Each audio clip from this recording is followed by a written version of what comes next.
अगला हम देखेंगे कि क्या बेनिफिट्स मिलेंगे अगर आप यूपीएस को ऑप्ट करते हैं। अगर आपने यूनिफाइड पेंशन स्कीम ली तो आपको आपके सुपर एनुएशन पे क्या क्या बेनिफिट्स मिलेंगे। पहला है लमसम पेमेंट।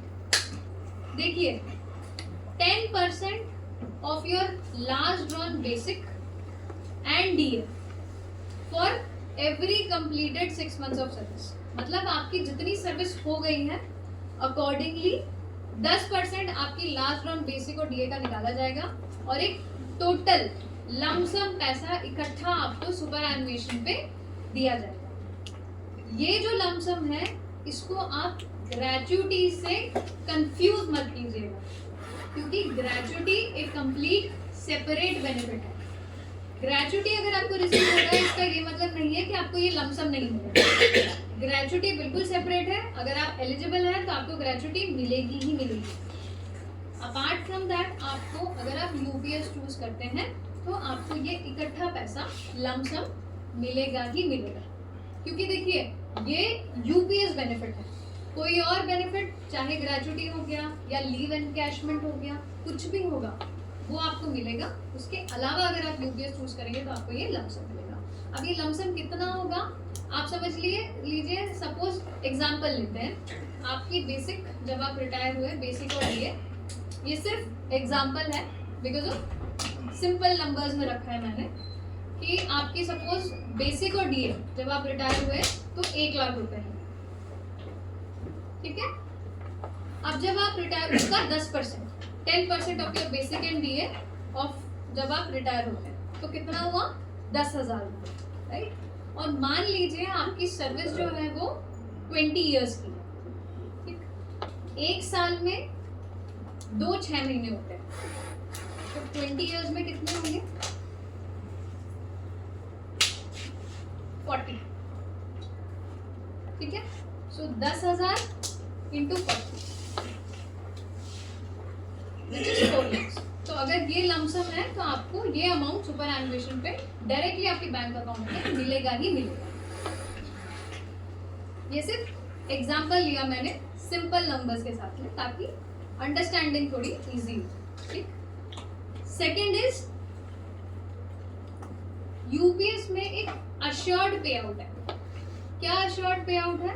लास्ट 12 मंथ्स की एवरेज बेसिस जब आप सुपर एनुएट होंगे उसके पिछले 12 महीने की जो आपकी बेसिक है उसका एवरेज निकाला जाएगा और उसका 50% एज आपकी पेंशन बढ़ेगा।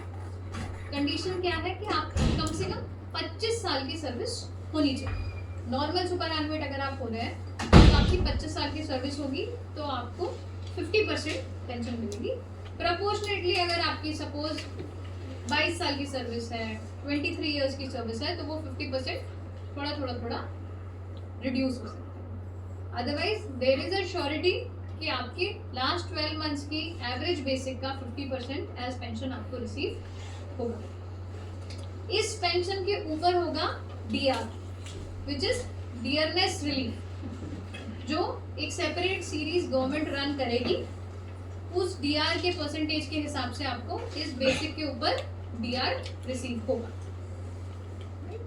Minimum third is minimum guaranteed pay out. What is this minimum guarantee? अगर किसी ने 10 साल की सर्विस कर ली है और वो सुपर एनुएट होते हैं so he will be given he is given a guarantee कि आपको आपकी एटलीस्ट 10,000 रुपये पर मंथ की pension along with DR receive होगी। फॉर एग्जाम्पल अगर किसी की 10 साल की सर्विस हो गई है और उसके पेंशन कॉर्पस में जो पैसा है उससे 10,000 रुपये महीने की भी पेंशन नहीं बन रही तो गवर्नमेंट इज गारंटी अगर आप कंडीशंस फुलफिल करते हैं सारी, मतलब 10 साल की सर्विस हो गई है, आपकी टाइम के कॉन्ट्रीब्यूशंस थे, तो आपको कम से कम 10,000 रुपये और उसके ऊपर डीआर। देखिए आपको जो भी यूपीएस में रिसीव होगा ना उसके ऊपर डीआर तो रहेगा ही रहेगा। मैं आपको एक्सक्लूसिवली बोल रही हूँ कि डीआर रहेगा क्योंकि बहुत बार कंफ्यूजन होता है, but what ever you will receive it is assured pay out या आपको मिनिमम पे आउट मिलेगा, उसके ऊपर डीआर रहेगा which is dearness relief is always there.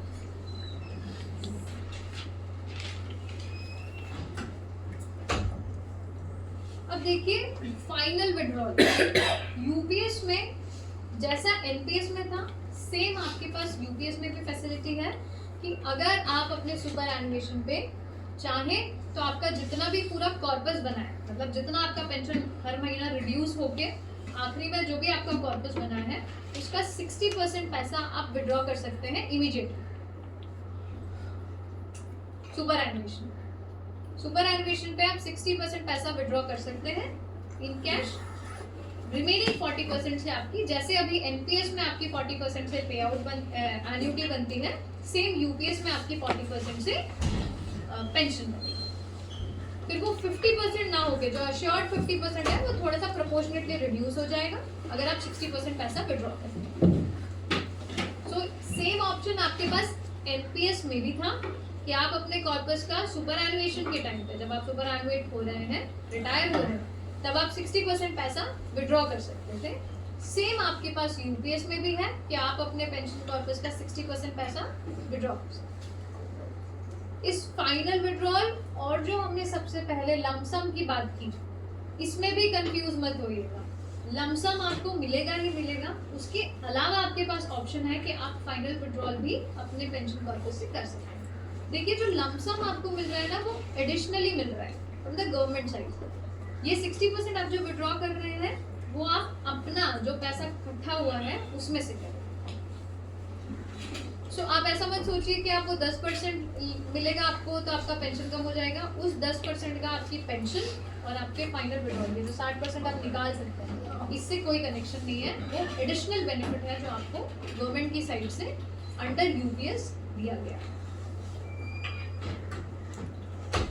देखिए next is family pay out, कि अगर आप एज सब्सक्राइबर की डेथ हो जाती है तो आपके जो लीगली वेडेड स्पाउस हैं वो एलिजिबल है फॉर पेंशन। कि सब्सक्राइबर के बाद उनके जो लीगली वेडेड स्पाउस हैं उन्हें पेंशन मिलेगी। कितनी मिलेगी? जो सब्सक्राइबर को मिल रही थी उसका 60% आपके स्पाउस को भी रिसीव होगा। तो अगर आपको 10,000 रुपये पेंशन मिल रही थी, एग्जाम्पल है, अगर आपको 10,000 रुपये पेंशन मिल रही थी तो आपकी डेथ के बाद आपकी वाइफ को 6,000 रुपये pension with DR is death, right. So वो आपके स्पाउस को मिलेगा जब तक वो अलाइव है। और जो लास्ट पॉइंट है कि डियरनेस रिलीफ, तो हमारे यहाँ है ही सही कि डियरनेस रिलीफ का बेनिफिट आपको हर केस में।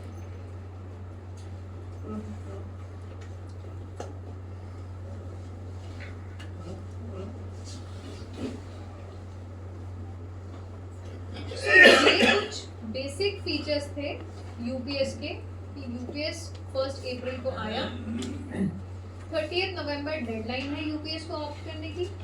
सारे सेंट्रल गवर्नमेंट एम्प्लॉयज जो एनपीएस में कवर्ड हैं वो भी एलिजिबल हैं यूपीएस लेने के लिए। और जो central government employees under NPS 31 मार्च तक रिटायर हो गए, मतलब 1 अप्रैल को जब से ये स्कीम आई उसके पहले रिटायर हो गए हैं, वो भी एलिजिबल है यूपीएस का बेनिफिट लेने के लिए। अब बेनिफिट्स क्या क्या मिलेंगे हमने प्रीवियस स्लाइड में वो भी डिस्कस किया कि आपके पास एक लमसम पेमेंट है जो 10% of your basic and DA, जितनी आपकी सर्विस हो गई है उसका। आपके पास फाइनल विड्रॉल अवेलेबल है कि आप अपने कॉर्पस से 60% पैसा विड्रॉ कर सकते हैं सुपर एनुएशन के टाइम पे। और आपको एक गारंटी है कि आपको अश्योर्ड पे आउट मिलेगा, विच इज आपकी लास्ट 12 मंथ्स की एवरेज बेसिक का 50%। Also there is a family pay out, जो कि आपके बाद, आप सब्सक्राइबर की डेथ के बाद उनके स्पाउस को 60%, जो सब्सक्राइबर को मिल रहा था उसका 60% आपके स्पाउस को भी रिसीव। अब 1 अप्रैल जब से ये स्कीम आई उसके बाद बहुत सारे चेंजेस हुए इस स्कीम के अंदर। बहुत सारे नए एड-इन्स आए, जैसा कि टैक्स बेनिफिट्स ऐड हुए, इन सर्विस डेथ का प्रोविजन ऐड हुआ, और मोस्ट इम्पॉर्टेंटली जो बेनिफिट ऐड हुआ है वो है this, which is the one time one way switch facility from UPS to NPS. Words को समझना, one time one way from UPS to NPS. एक बार आपके पास चॉइस है, एक तरफ, किस तरफ, यूपीएस से एनपीएस के। आपके पास व्हाट इज दिस फैसिलिटी, ये one time one way switch facility subscriber को फ्लेक्सिबिलिटी देने के लिए लाई गई। इसके अंदर आपके पास 12 महीने, आपके सुपर एनुएशन से 12 महीने पहले तक, मतलब 12 मंथ्स बिफोर योर सुपर एनुएशन तक आपके पास आपके पास चांस रहेगा कि आप एक बार यूपीएस से वापस एनपीएस में जा सकते हैं।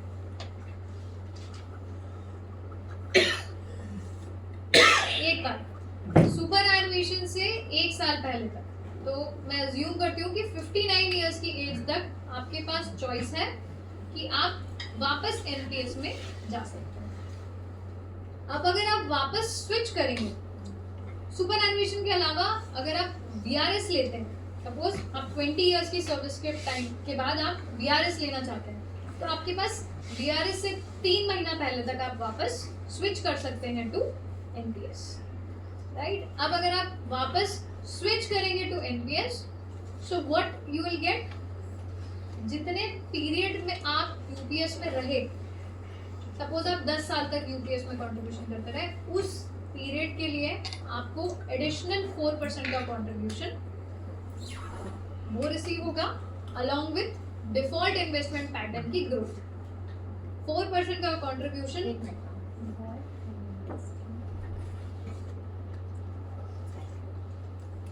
की ग्रोथ,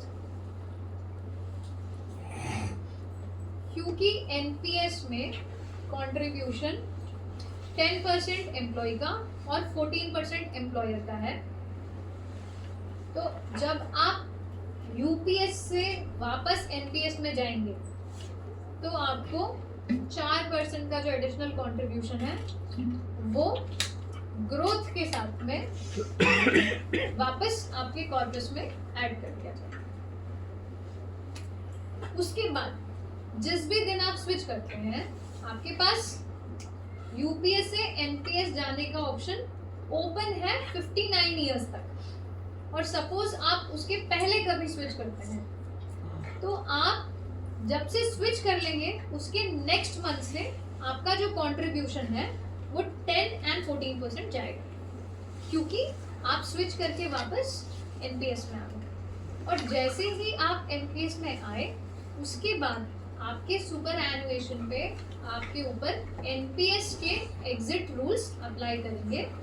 अगर आप स्विच करके एनपीएस में वापस आ गए तो आपके पास फिर यूपीएस का अश्योर्ड पे आउट या यूपीएस का कोई भी benefit, whether it is lump sum और अश्योर्ड पे आउट और डीआर, ये सब कुछ अवेलेबल नहीं होगा, क्योंकि आप स्विच करके यूपीएस से वापस एनपीएस में आ गए। ठीक है, so this is the biggest flexibility जो सब्सक्राइबर को प्रोवाइड की गई है। It is very important. देखिए, आप as subscriber you don't know कि एट द एज ऑफ 60 जब आप सुपर एनुएट होंगे उस टाइम की क्या सिचुएशन होगी, क्या कंडीशंस होगी। हो सकता है आपकी फैमिली बहुत वेल टू डू है और आप चाहते हैं कि नहीं, मुझे सिर्फ अश्योर्ड पे आउट ही चाहिए। एज सब्सक्राइबर आपकी चॉइसेस डिफर कर सकती हैं। कुछ लोग बोल सकते हैं कि नहीं, मुझे अपना पैसा मार्केट में ही इन्वेस्ट करना है, अगर मैं गिरा भी सही तो मेरी पेंशन रिड्यूस होगी, I am okay with that. कुछ लोग बोल सकते हैं कि नहीं, मुझे तो अश्योर्ड पेंशन चाहिए, मुझे तो अपनी लास्ट ड्रॉन बेसिक का 50% एज पेंशन रिसीव करनी है, मुझे सुपर एनुएशन पे फिक्स्ड पेंशन भी चाहिए और वो डीआर के साथ बढ़ती रहेगी। सो वो लोग यूपीएस चूज कर सकते हैं। और अगर कुछ लोग चाहते हैं तो इसीलिए ये फ्लेक्सिबिलिटी दी गई है कि आपके पास 59 ईयर्स में, don't take it as 59, it is superannuation से 12 महीने पहले तक आपके पास चॉइस है कि आप वापस एनपीएस में आ सकते हैं कभी भी, पर सिर्फ एक बार। अगर आप यूपीएस से एनपीएस आ गए, उसके बाद आप वापस एनपीएस से यूपीएस में नहीं आ सकते। There is only one time one way switch, it is the terminology, ध्यान दीजिए। एक बार आप यूपीएस से एनपीएस जा सकते हैं, बट आप सपोज आज आपने 30 नवंबर के पहले यूपीएस ले लिया, अगर आप यूपीएस के सब्सक्राइबर आज हो गए तो आपके पास सुपर एनुएशन से 12 महीना पहले तो वी अज्यूम 59 ईयर्स की एज तक आपके पास चॉइस रहेगी कि आप वापस एनपीएस में जा सकते हैं। पर आप अगर एक बार चले गए उसके बाद आप वापस यूपीएस में नहीं आ सकते। अदर साइड इज, अगर आप 30 नवंबर तक यूपीएस को चूज ही नहीं करते, आप ऑप्ट ही नहीं करते यूपीएस को, तो फिर आप डेडलाइन एक्सटेंशन का चांसेस अब तो नहीं है। उसके बाद आप कभी भी यूपीएस को ऑप्ट नहीं कर पाएंगे, फिर आप एमपीएस में ही कंटिन्यू रहेंगे टिल योर सुपर एनुएशन। सो देखिए, इट इज़ वेरी इंपॉर्टेंट कि आप 30 नवंबर तक यूपीएस को ऑप्ट करें, बिकॉज जैसे ही आप यूपीएस को ऑप्ट करते हैं ना डेडलाइन तक, आपके पास दोनों ऑप्शंस ओपन हो जाएंगे। You will have both roads open for you. अगर आपको लगता है कि मुझे यूपीएस में ही कंटिन्यू करना है, आप बिल्कुल कर सकते हैं। और एनी टाइम अगर आपको लगता है कि नहीं मुझे एनपीएस में स्विच करना है, तो आप वो कर सकते हैं। तो आपके पास वहाँ फ्लेक्सिबिलिटी अवेलेबल हो गई if you choose UPS till 30 नवंबर। अगर आप चूज ही नहीं करेंगे तो आप ऑफकोर्स एनपीएस सब्सक्राइबर ही रहेंगे, फिर आप यूपीएस को वापस, या यूपीएस का अश्योर्ड पे आउट जो है कि मुझे 50% पेंशन गारंटीड है, वो आप रिसीव नहीं करते। So it is very important, this one time one way switch facility was actually a game changer for UPS because इसने सब्सक्राइबर को फ्लेक्सिबिलिटी दे दी कि वो अपने हाथ में दोनों स्कीम्स का बेनिफिट रख सकता है, और सब्सक्राइबर के पास चॉइस रहेगी कि वो कभी भी वापस स्विच बैक कर सकता है टू एनपीएस, और अगर वो नहीं चाहता तो वो यूपीएस में ही कंटिन्यू कर सकता है। द ओनली पॉइंट इज, जैसे ही आप यूपीएस में स्विच करेंगे उसके बाद आप फिर आप एनपीएस में स्विच करेंगे, आप उसके बाद फिर एनपीएस के रूल से ही गवर्न, जो एग्जिट है वो एनपीएस के हिसाब से होगा, और उसके नेक्स्ट मंथ से आपका कंट्रीब्यूशन भी 10 होगा। सिमिलर मैनर में अगर अभी आप लोग एनपीएस सब्सक्राइबर्स हैं, अगर आप यूपीएस को ऑप्ट करेंगे तो आपका जो भी गवर्नमेंट कंट्रीब्यूशन अभी तक आया है सेंट्रल गवर्नमेंट की सर्विस से, वो सारा यूपीएस में शिफ्ट हो जाएगा। शिफ्ट हो जाएगा का मतलब ये है, आपका जो प्लान है, परमानेंट रिटायरमेंट अकाउंट नंबर आपको मिला होगा for NPS, retirement account number, pan card आपको मिला होगा एनपीएस के लिए, वही बस उस पे फ्लैगिंग हो जाएगी कि आपने यूपीएस चूज किया।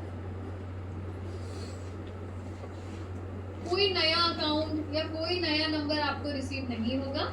It will be the same NPS account which will be flagged to be a UPS account.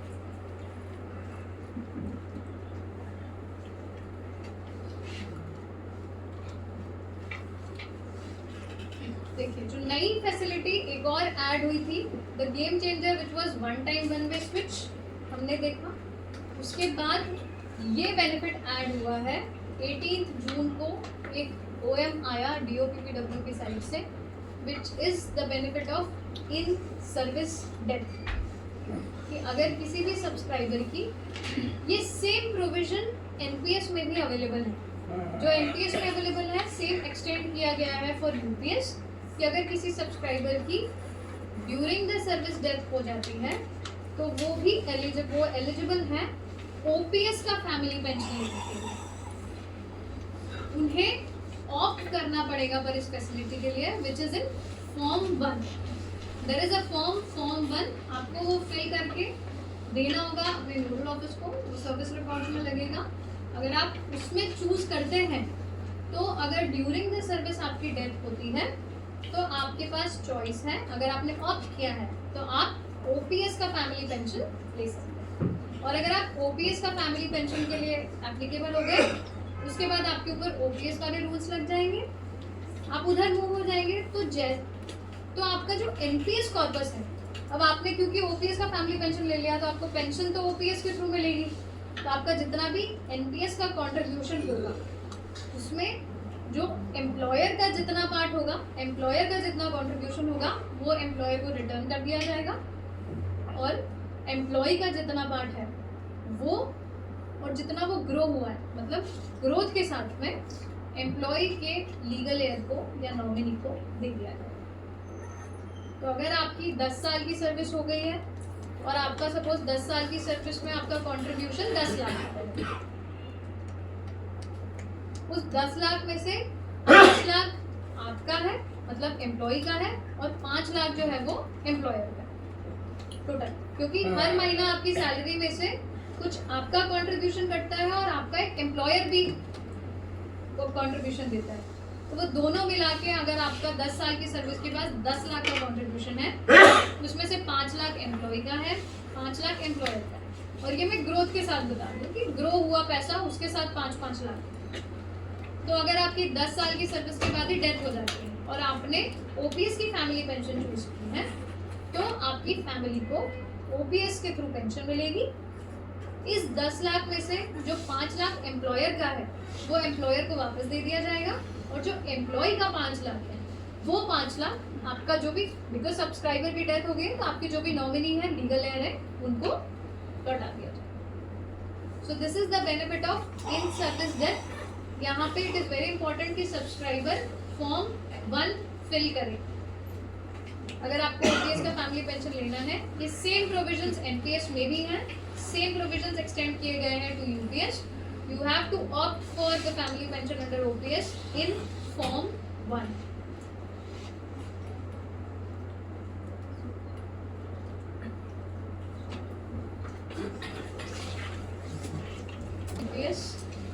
जैसा वन टाइम बंदे स्विच फैसिलिटी आई, इन सर्विस डेथ आया, ऐसे ही DOPPW, CCS, IUPS implementation of UPS rules 2025 release किया है, जिसके अंदर ये सारे बेनिफिट्स को प्रोवाइड किया गया कि क्या अदर एडिशनल बेनिफिट्स किस सिनारियो में क्या होंगे अंडर यूपीएस।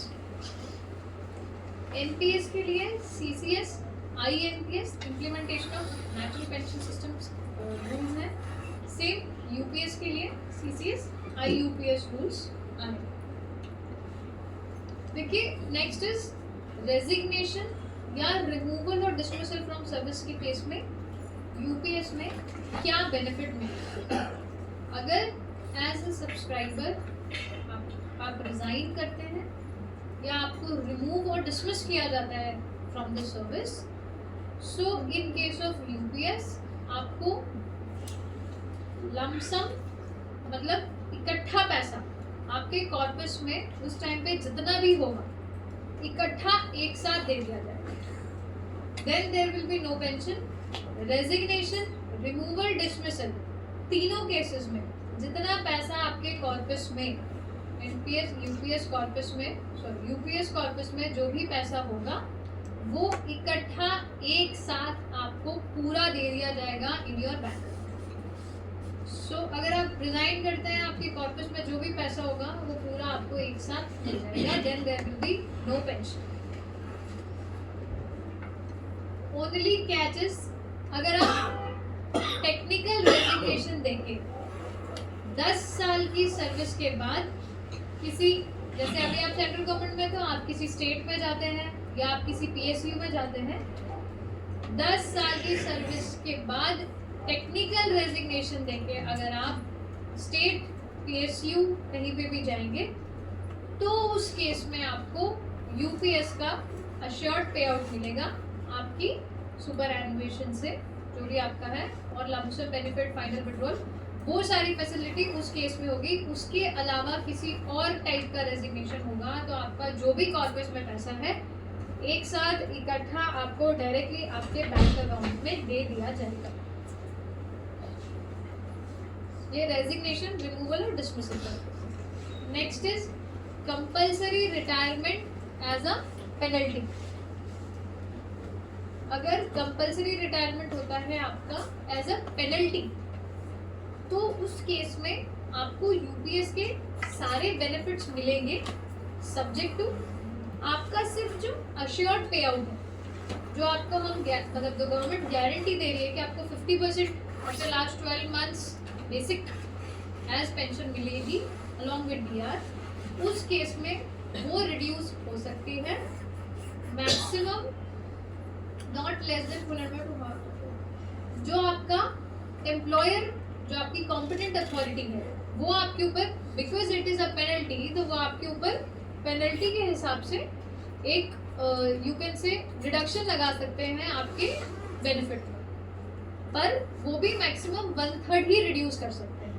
आपकी पेंशन 2/3 से कम नहीं हो सकती, मतलब टोटल में से आपका सिर्फ 1/3 की पेंशन रिड्यूस कर सकती है आपकी कॉम्पिटेंट अथॉरिटी। और वो कौन डिसाइड करेगा? आपकी कॉम्पिटेंट अथॉरिटी डिसाइड करेगी, because it is the compulsory retirement as a penalty. उसके अलावा आपको जो भी यूपीएस बेनिफिट्स एलिजिबल हो आप, विच इज जो लमसम आपको एक बार में पैसा सुपर एनुएशन पे मिलेगा, आप पैसा विड्रॉ कर सकते हो, वो सारे बेनिफिट्स आपके पास अवेलेबल है। The only point is your pension will get a bit reduce, वो भी उस रेट से जो आपकी कॉम्पिटेंट अथॉरिटी डिसाइड करेगी।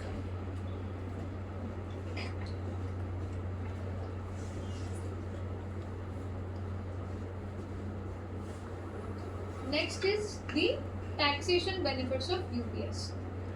जो एनपीएस में टैक्सेशन बेनिफिट आपको अवेलेबल थे, सेम बेनिफिट्स यूपीएस में भी अवेलेबल है।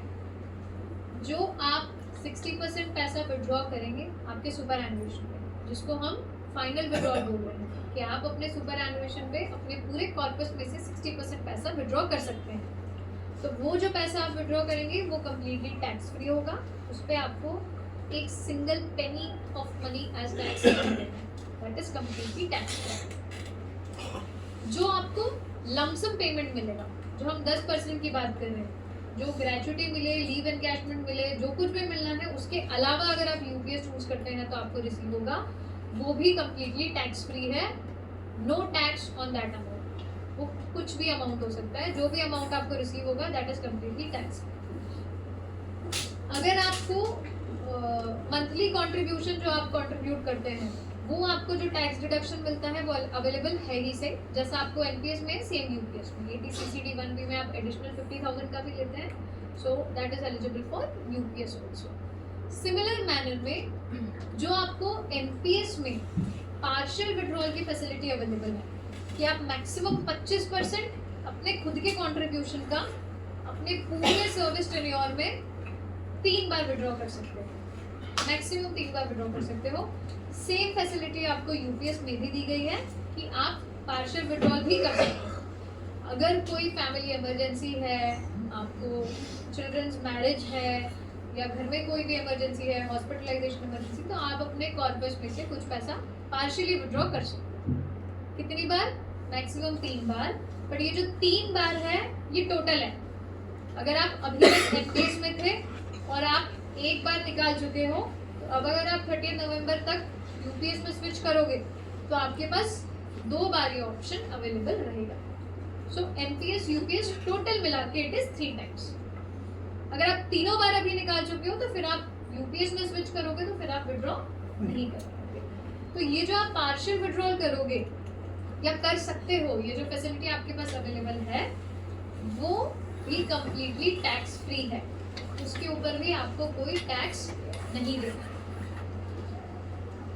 और जैसा हमने इन्वेस्टमेंट चॉइस देखी कि आपके पास चॉइस है, अगर कुछ लोग ज़्यादा रिस्क लेना चाहते हैं तो वो चाहते हैं कि मेरा पेंशन कॉर्पस का पैसा 50% इक्विटी में जाए या मैक्सिमम इक्विटी में इन्वेस्टमेंट हो। सो अकॉर्डिंगली आपके पास अगर आप वो चॉइस एक्सरसाइज करते हो तो हो सकता है कि जब आप यूपीएस में सुपर एनुएट हो तो आपका कॉर्पस आपके बेंचमार्क कॉर्पस से ज़्यादा हो। कि देयर इज बैक एंड पे एक लेजर एंट्री होगी जो आपका बेंचमार्क डिसाइड करेगी। बेंचमार्क जैसा वर्ड है कि एक फिक्स्ड बेंचमार्क है वो, उसके ऊपर अगर आपकी इन्वेस्टमेंट चॉइस के हिसाब से आपने कोई इन्वेस्टमेंट किया है और आपका इन्वेस्टमेंट ग्रो कर गया, markets have grown way too good, तो आपका अगर सपोज बेंचमार्क कॉर्पस 10 लाख था और आपका खुद का कॉर्पस वो 12 लाख हो गया, तो वो जो 2 लाख एक्स्ट्रा है वो आपको इमीडिएटली आपके सुपर एनुएशन पे रिसीव हो जाएंगे।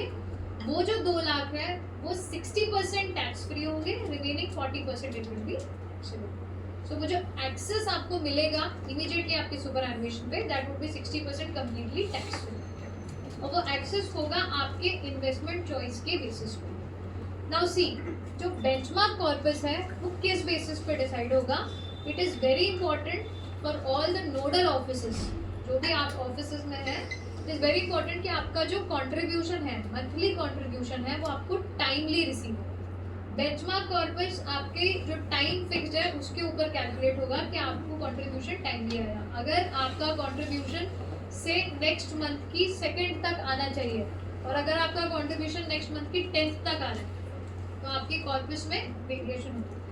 बेंचमार्क कॉर्पस का सब्सक्राइबर से, आप एज सब्सक्राइबर से कोई कंसर्न नहीं है। ये नियर लेजर एंट्री है जो बैक एंड पे सारी आइडियल कंडीशंस को देखते हुए कैलकुलेट करेगा। आप जब आपके एनपीएस ऐप को लॉगिन करेंगे तो आपको आपका खुद का कॉर्पस और बेंचमार्क कॉर्पस दोनों दिखेंगे।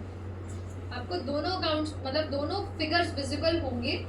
अगर आप चाहते हैं at any point of time if you want to put money in your UPS account, जैसे आप एनपीएस में अगर एडिशनल पैसा डालना चाहते हैं तो आप डाल सकते हैं टीयर 1 में। टीयर 2 तो वैसे भी ऑप्शनल अकाउंट है एनपीएस, बट अगर आप एक्स्ट्रा पैसा कुछ इन्वेस्ट करना चाहते हैं तो यूपीएस में भी आपके पास वो फ्लेक्सिबिलिटी है कि आप एडिशनली पैसा अंडर यूपीएस भी ऐड कर सकते हैं, जिसकी वजह से इट माइट हैपन कि आपने एक्स्ट्रा पैसा डाला है तो आपका कॉर्पस बेंचमार्क कॉर्पस से ऊपर हो जाएगा, और जैसे ही आपका अपना इंडिविजुअल कॉर्पस बेंचमार्क के ऊपर गया तो जो एक्सेस अमाउंट होगा वो आपको इमीडिएटली सुपरएनुएशन पे रिसीव हो जाएगा, क्योंकि आपकी पेंशन जो बनेगी वो आपके इंडिविजुअल कॉर्पस और बेंचमार्क कॉर्पस को इक्वल करके बनेगी।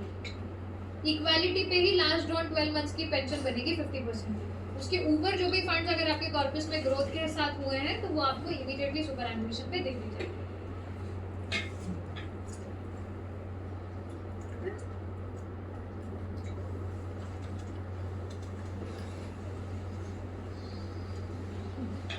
So these were basically the new benefits.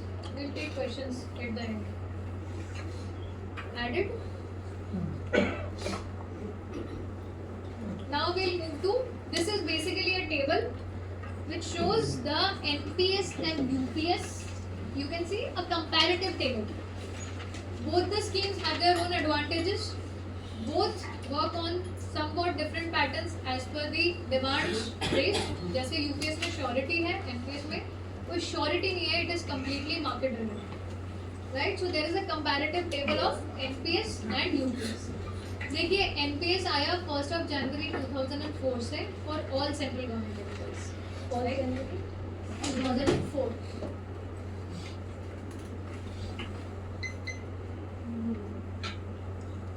UPS 1 April 2025 से सारे सेंट्रल गवर्नमेंट एम्प्लॉइज जो एनपीएस में कवर्ड है उनके लिए यूपीएस भी as a option under NPS आया है। It is not mandatory, it is a option under NPS. Subscriber को फ्लेक्सिबिलिटी दी गई है कि वो अपनी चॉइस चूज कर सकता है और वो यूपीएस को ऑप्ट कर सकता है, ठीक है। जब एनपीएस आया था तब it was mandatory for all the employees. आपके पास एम्प्लॉय के पास कोई चॉइस नहीं थी, they were mandatorily covered under NPS. But UPS is an option under NPS. जैसा हम बोल रहे हैं, it is a option under NPS. It gives you a choice. If you want, you think कि मुझे अशोर्ड पे ऑफ चाहिए, मेरे बेनिफिट ज़्यादा है, तो आप यूपीएस को चूज कर सकते हैं। एंड इफ यू थिंक कि नहीं मुझे एनपीएस में ही कंटिन्यू करना है, तो आप कर सकते हैं। स्विच फैसिलिटी का ऑप्शन आपके पास एनपीएस में अवेलेबल नहीं है। अगर आप एनपीएस में हैं तो आप हमेशा एनपीएस में ही रहेंगे।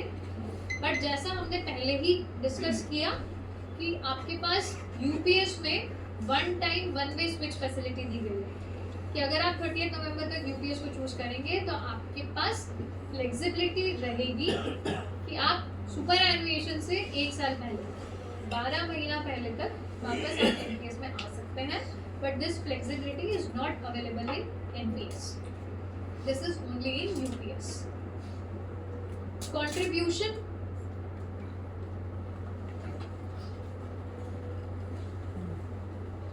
Contribution under NPS is 10% from employee and 14% from employer.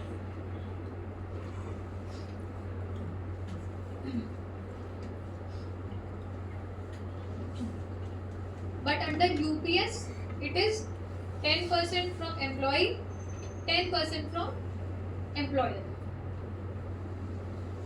UPS में एक additional contribution है 8.5% का in the pool corpus, which is going to be made by central government on aggregate basis. जो 8.5% का additional contribution NPS में available नहीं है।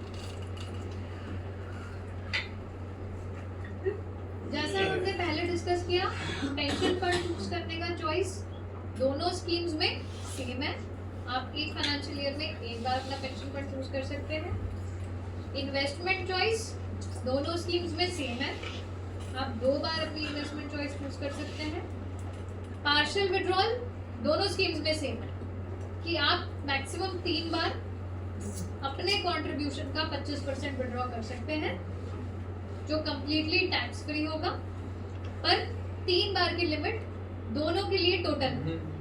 NPS and UPS, अगर आप यूपीएस में माइग्रेट करेंगे अभी 30 नवंबर के पहले तक, तो अगर आप एनपीएस से कुछ पार्शियल विड्रॉल कर चुके हैं तो इट इज नेचुरल कि फिर आपके पास यूपीएस में वो लिमिट कम हो जाएगी। 3 में से अगर आप 2 बार निकाल चुके हैं तो अंडर आप जैसे यूपीएस में स्विच करेंगे उसके बाद आपके पास वो ऑप्शन एक ही बार।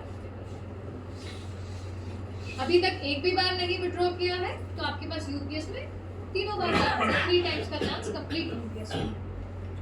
वॉलंटरी कंट्रीब्यूशन, जैसे मैंने कहा, अगर आप चाहते हैं कि खुद से कुछ पैसा एडिशनल आपके पेंशन कॉर्पस में डाला जाए तो वो आप इन्वेस्ट कर सकते हैं। वो दोनों स्कीम्स में सेम है, एनपीएस हो या यूपीएस हो, दोनों में आप इन्वेस्ट कर सकते हैं।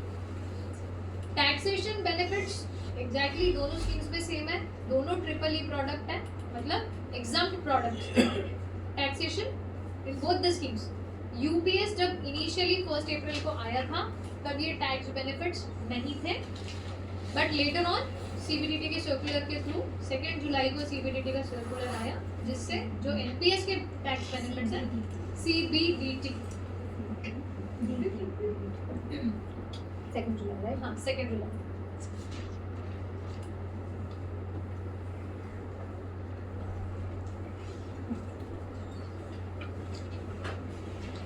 सी जो हमने बात की लमसम पेमेंट, तो 10% का जो लमसम पेमेंट है वो आपको एनपीएस में नहीं अवेलेबल है।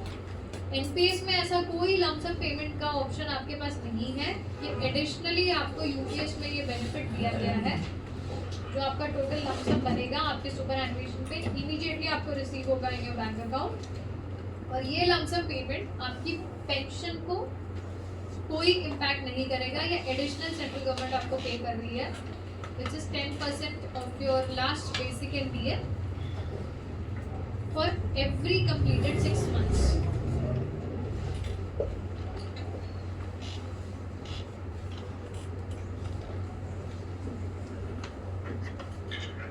Next is assured pay out.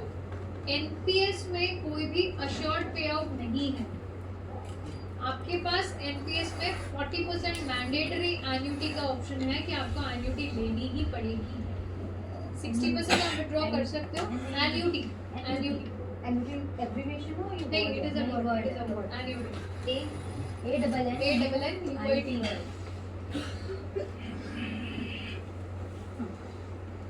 But UPS में आपके पास लास्ट 12 मंथ्स की एवरेज बेसिक का 50% एज पेंशन एज पे आउट आपको रिसीव होगा along with DRS leave.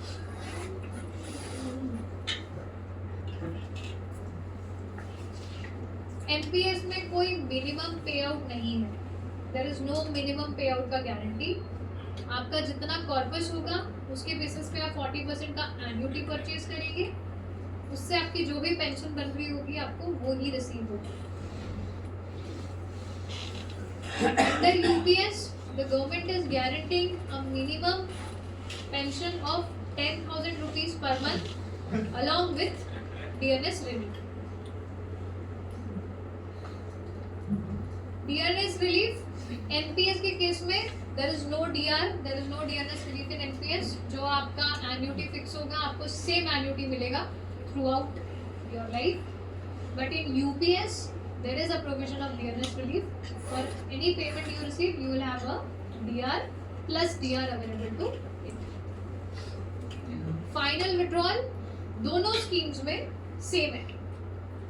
NPS में भी आप 60% पैसा अपने सुपर एनुएशन पे अपने कॉर्पस का विड्रॉ कर सकते हैं। सेम प्रोविजन आपके पास यूपीएस में भी है कि आप यूपीएस में भी अपना टोटल कॉर्पस का 60% पैसा सुपर एनुएशन के टाइम पे विड्रॉ कर सकते हैं। एनपीएस में आपकी डेथ के बाद, सब्सक्राइबर की डेथ के बाद स्पाउस को पेंशन मिलेगी या नहीं मिलेगी, it will depend upon the annuity plan जो आप चूज करेंगे।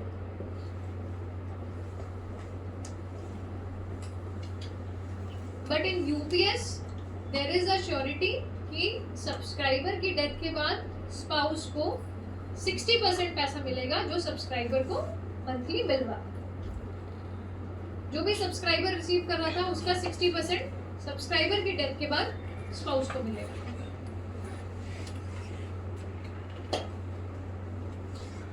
इन सर्विस डेथ जो हमने डिस्कस किया कि अगर ड्यूरिंग दी सर्विस डेथ होती है तो आपके पास ऑप्शन है कि आप ओपीएस की फैमिली पेंशन ले सकते हैं। आप फॉर्म 1 फिल करके अपने ऑफिस को दे दीजिए। अगर आपने नहीं दिया है तो आप, अगर आप ओपीएस का फैमिली पेंशन चाहते हैं तो आप दे सकते हैं। वो एनपीएस यूपीएस दोनों में है, दोनों स्कीम्स में सेम फैसिलिटी अवेलेबल है कि अगर आप इन सर्विस डेथ में ओपीएस का बेनिफिट चाहते हैं so you have to fill form 1 and give it to your employer.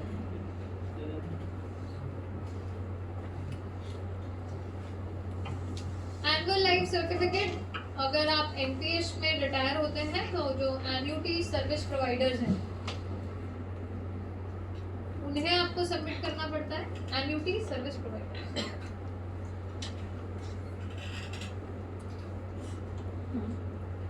But in UPS आप जो सिस्टम है सीआरए सिस्टम, उसी में आपको ये तो रिटायरमेंट के बाद कि आपको एनुअल लाइफ सर्टिफिकेट।